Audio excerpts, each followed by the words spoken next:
everybody, it's Brooke with the Buttered Home and welcome to my messy kitchen. It is officially fall here in the South, even though the temperature does like this from one day to the next, and we won't have but about 2 weeks of fall weather, probably toward the end of October. But we can turn the air conditioner down and we can pretend that it's fall anytime we want. My husband and I talk about, we know we have arrived where we can turn that air conditioner down to as low as we need it to be comfortable, right? So getting old has its advantages, and we're there. So today we are going to cook one of our favorites, and we're going to use my Mealthy pot, or you can use your Instant Pot, whatever you have on hand, but the Mealthy is my current favorite. So this soup is a great fall soup, and it will carry you right into the winter, and it's fantastic. And it is sausage and spinach and cheese tortellini soup, and it's fantastic. And to begin with, we're going to use the saute function. So I'm going to go ahead and get started and just put my sausage in and my onions.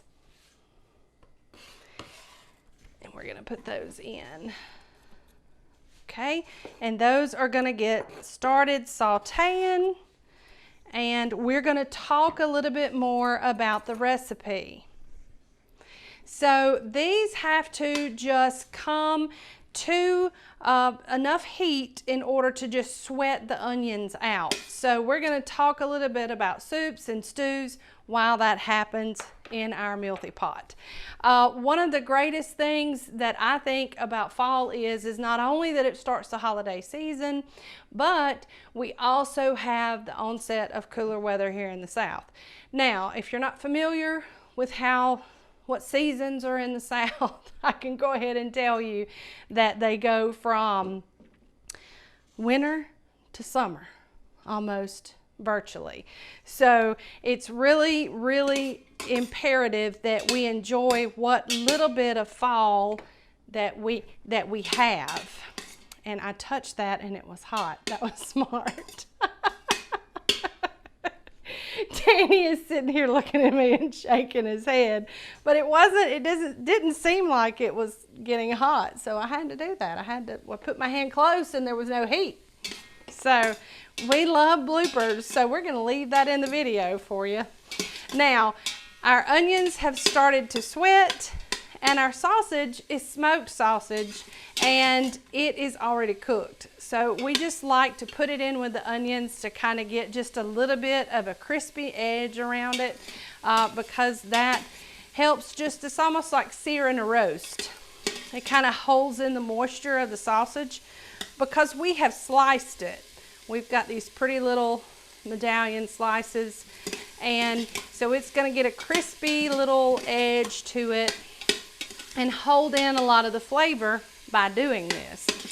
So those onions have started to sweat, and I am going to take those up really quickly, and we're just going to set them to the side. And I like to use a slotted spoon because we want that grease, that smoky grease from the sausage, to stay in here with everything else that we're about to do.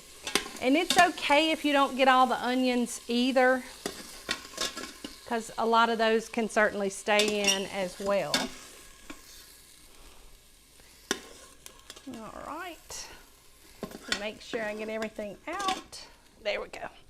Now I'm going to start this the same way that I start all my soup recipes, and that is with a roux base. So we're going to show you how to do that now. So on the saute function, we're going to add in probably about 3 tablespoons worth of butter.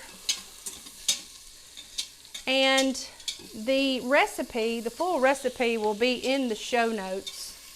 So never fear, because you can get the whole recipe at thebutteredhome.com. And it just makes it a little easier for me to cook without having to remember how much everything is. So now to that butter, I'm going to add a little salt, and a little pepper. And we like it a little spicy, so we're going to put in some of that nice red pepper flake.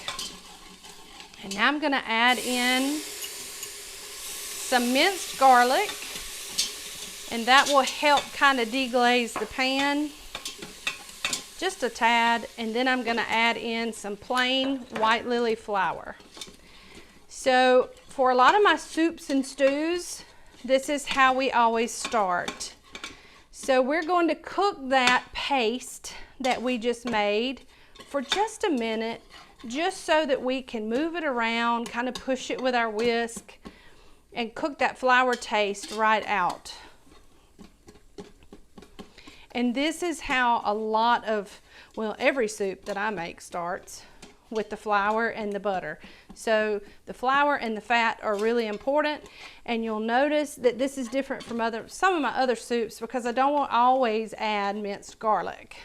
So you can change your flavor profile quite easily with your roux. Now to this, because this is a creamy soup, I'm going to drizzle in slowly some whole milk. And once that covers the bottom, I'm going to just start to whisk that flour in so that it can get cooked in with the milk and start to make things thicken and make things happen. So if you're not using like a creamy base soup, making like a creamy base soup, you could add in your broth at this point and do the same thing. But you'll notice we're starting to get thick pretty quick. So this makes almost, well, this virtually is a gravy. So now at this point, look, we're good and thick. See how thick that is? At this point, I'm going to add in my potatoes, and I've got some thinly sliced white potatoes, or as my grandmama called them, Irish potatoes. Sometimes as a kid, it sounded like she was saying ice. Irish potatoes. And then we're going to add back in our onion and our sausage that we browned.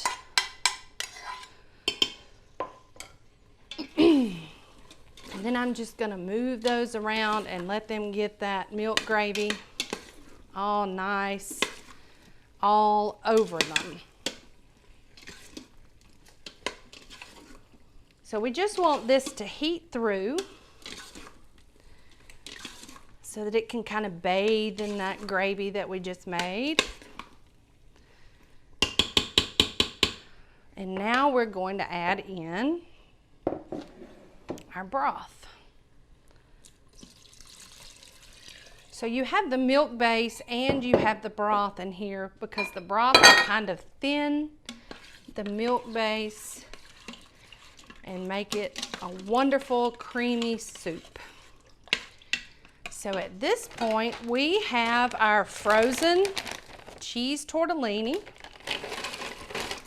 and we're going to add those guys in and give them a stir.